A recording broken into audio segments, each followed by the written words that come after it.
Good morning all of you.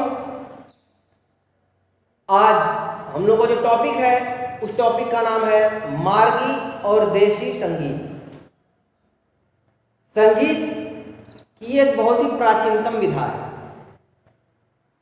उत्पत्ति आप कह सकते हैं कि उत्पत्ति जहां से संगीत की हुई उस चरण के बारे में आज हम डिस्कशन करेंगे।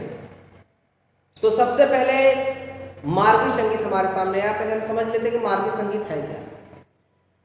जब हमारे ऋषि मुनियों को ये एहसास हुआ, ये फील हुआ कि संगीत के माध्यम से हमारा मन बहुत ही शीघ्रता से और बहुत ही गहनता के साथ एकाग्र होता है, कंसंट्रेट होता है, तो उन्होंने संगीत को आध्यात्म से जोड़ा। और जब उन्होंने ये पाया कि ओम का उच्चारण यदि हम संगीत के माध्यम से करते हैं, स्वर के स्वरूप में ओम का उच्चारण करते हैं, तो हमारे अंदर एक ऊर्जा उत्पन्न होती है। तो उन्होंने इस ओम जो ध्वनि है, इस ध्वनि को ब्रह्मनाद का नाम दिया। ओम ध्वनि को ब्रह्मनाद का इन्होंने नाम दिया कि यह तो ब्रह्मनाद है, इससे हमें ऊर्जा मिल रही है, हम एनर्जेटिक हो रहे हैं। और वहीं से नींव पड़ी मार्गी संगीत की। अब मार्गी संगीत प्रारंभ कैसे हुआ, इसकी कहानी क्या है? तो कहा जाता है कि ब्रह्मा जी के द्वारा सबसे पहले संगीत की उत्पत्ति हुई। क्योंकि सरस्वती की देवी संगीत की देवी मां सरस्वती को माना गया है और मां सरस्वती ब्रह्मा जी के साथ रहती हैं। तो ब्रह्मा जी ने सबसे पहले यह ज्ञान नारद जी को दिया। नारद जी ने उस ज्ञान को प्राप्त करके उसकी प्रस्तुति भगवान शिव के सामने की। भगवान शिव से वह ज्ञान गंधर्वों और अप्सराओं को मिला। इस चरण से, इस प्रोसेस से यह संगीत आगे बढ़ा। अब इसमें होता क्या था यह जानना जरूरी है। तो जो मार्गी संगीत, देखिए म्यूजिक कोई भी उसका एक मोटो होता है। आज हम बॉलीवुड का गाना सुनते हैं या फिर भोजपुरी सुनते हैं या फिर हॉलीवुड के गाने सुनते हैं या फिर इंग्लिश गाने सुनते हैं, एक्सेट्रा एक्सेट्रा एनीथिंग, कुछ भी हम सुनते हैं, तो उसके पीछे की स्टोरी होती है, कहानी होती है, क्यों गाया जा रहा है, किस बिहाफ पे उस गाने को क्रिएट किया गया है, किस लिए बनाया गया है और वह गाना व्यक्त क्या करता है। कोई भी गाना आप ले लीजिए। उसी तरह जो मार्गी संगीत थी वो किस बिहाफ पे इंप्रूव हुई, क्यों हुई, ये तो आपको मैंने बताया। अब उसका उद्देश्य क्या था? उसका उद्देश्य ये था कि अंतः मन को शांत रखते हुए, स्वयं को ऊर्जावान करते हुए ईश्वर की आराधना करना, स्वयं को एकाग्र किए हुए, ऊर्जावान किए हुए ईश्वर की उपासना करना ही मार्गी संगीत का मूल उद्देश्य था। प्रोसेस किस तरह वो आगे बढ़ा आपको बताया गया। अब जब मार्गी संगीत अप्सराओं और गंधर्वों तक सीमित रही तो उस समय यह संगीत जो थी वह स्वर्गलोक में इसका वास होता था, कहा जाता है।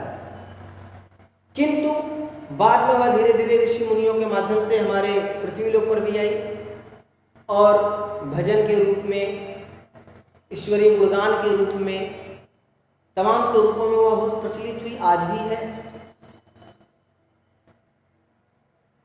और हम अक्सर उसको मंदिरों पे, गुरुद्वारों में, एक्सेट्रा एक्सेट्रा धार्मिक स्थलों पे सुन सकते हैं। और वाकई वो असर होता है कि आप जब सुनेंगे तो आपको अंतःमन को आपकी शांति मिलेगी। और आज के समय में धर्म के आधार पे इसके अलग अलग नाम पड़े।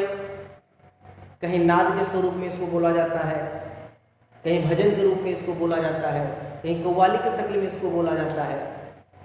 कनेक्टिविटी इसकी जो होती है वो ईश्वर के प्रति होती है और गाने वाला जो होता है वो स्वयं को ईश्वर से जोड़ के अपने दिल की बात जो होता है वो उससे कहता है। यही आप समझ सकते हैं कि मार्गी संगीत का एक उद्देश्य है और यही एक चलन है। उसके बाद हम आते हैं अपने अगले टॉपिक पे, देसी संगीत पे। देसी संगीत क्या है?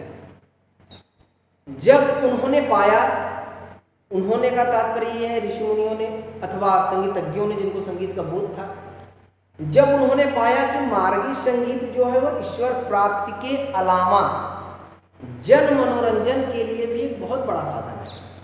जब उनको ऐसा लगा कि इससे तो इंटरटेनमेंट भी किया जा सकता है,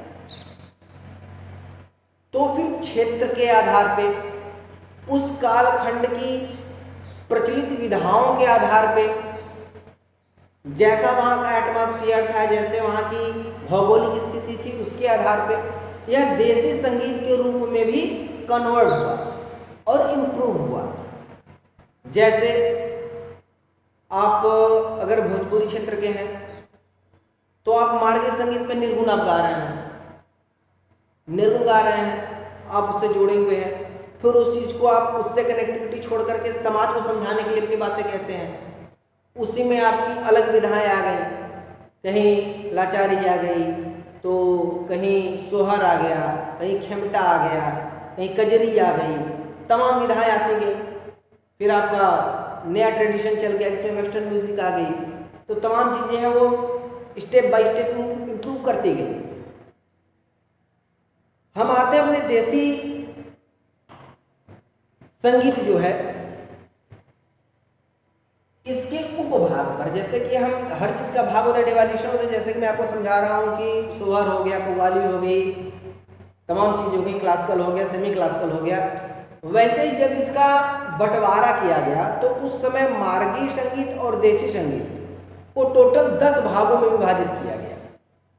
टोटल 10 भागों में विभाजित किया गया। पंडित सारंग देव ने संगीत रत्नाकर में इसको अच्छे से एक्सप्लेन किया हुआ है। और ये जो 10 भाग उन्होंने बांटे इसके, उनके नाम क्रमशः थे ग्राम, ग्राम राग, राग, उपराग, भाषा, विभाषा, अंतर्भाषा, रागांग, भाषांग, उपांग और क्रियांग। इन 10 भागों में इस मार्गी संगीत और देशी संगीत को बांटा गया, जिसमें से शुरू के 1, 2, 3, 4, 5, 6 ये जो थी ये मार्गी संगीत के भाग कहलाए, उपभाग कहलाए। और जो 4 थे रागांग, भाषांग, उपांग और क्रियांग, इन चारों को देसी संगीत का उपभाग कहा गया। और इन 10 को मिला करके 10 विधि राग वर्गीकरण का नाम इनको दिया गया। बहुत अच्छा क्वेश्चन है ये, अक्सर पूछा भी जाता है सीबीएसई एग्जामिनेशन में। 10 राग विधि वर्गीकरण क्या है? तो 10 राग विधि वर्गीकरण यही है कि हमारे देशी संगीत और मार्गी संगीत को जिन 10 उपभागों में बांटा गया, जिनके नाम ग्राम राग, राग, उपराग, भाषा, विभाषा, अंतर्भाषा, रागांग, भाषांग, उपांग और क्रियांग है, यही 10 राग विधि वर्गीकरण है। अब